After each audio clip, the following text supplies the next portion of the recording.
y'all, you gotta understand something. Everything is not the devil. Everything is not the devil. But also, let me tell you this. When it is, God is giving you the tools to fight back or to prepare or to get ahead of a thing so that he can't come at you the same way.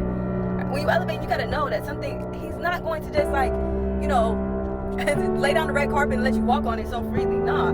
So you stay on guard. The Lord says to gird yourself with the truth. Get in the word, right? The Lord said that we're not fighting against flesh and blood. He gives you a sword. That's the word. He gives you the armor of God. Put it on. But I want to tell you something. That even when some things look held up, it's not just because the enemy's trying to hold it back from you. Sometimes it's God holding it so that you don't get it prematurely. Because God knows that if you got it in the wrong time, a lot of times you would just fumble it. Let's be real. Sometimes you would just fumble it. And so God sometimes has to, let's call it leeway. Sometimes God got to put some things on leeway for you. You know what I'm saying? It's not that the enemy just don't want you to have it so bad, which could also be true. But sometimes God is building the character in you, shifting and positioning the correct way before he allows you to have a thing, right? And so really sometimes, like if we're going to focus so much on the enemy, at least let's make sure that we're focusing to be spiritually intact, building ourselves up so that when he does attack, we can get ahead of the thing. Or we're already one step ahead of the thing. Not that, he knocked me upside my head and now I'm crying, right? Because sometimes we're so quick to blame everything on the enemy. And it's like we're giving him credit for things that A, God is trying to do in our lives, and B, sometimes it's yourself being the enemy in your own life, right? You in the way, you're doing things by your own nature. You're not praying, you're not worshiping, you're not in your word. And you acting like that's the enemy's fault. Sometimes it can be, but also when you shake loose, when you fight back, stay consistent in it. We can't keep blaming him for everything. We got to start seeing things for what they really are.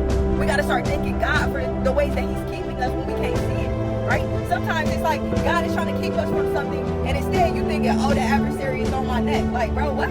No, God is protecting you probably from yourself or from things that you don't see. And so you're giving the enemy credit for something God is doing for the good on your behalf. Like, so, look, y'all, I just came to tell you that what looks like it's held up right now might not necessarily be because the enemy. It might be God holding it up for the right time for your life.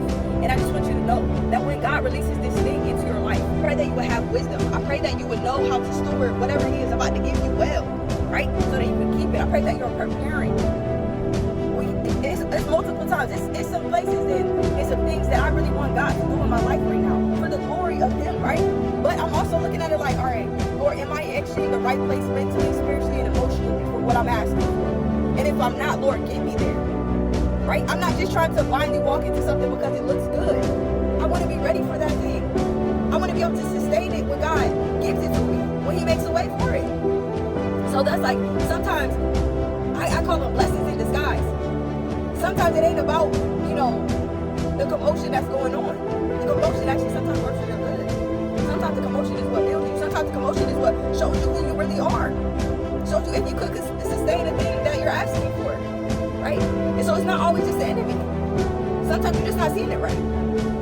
So hopefully this helps somebody, but I just want you to know that when God does release that thing, when you are ready for that thing, when you have reached a version of yourself that can fully sustain and hold what you're asking for, God's going to give it to you.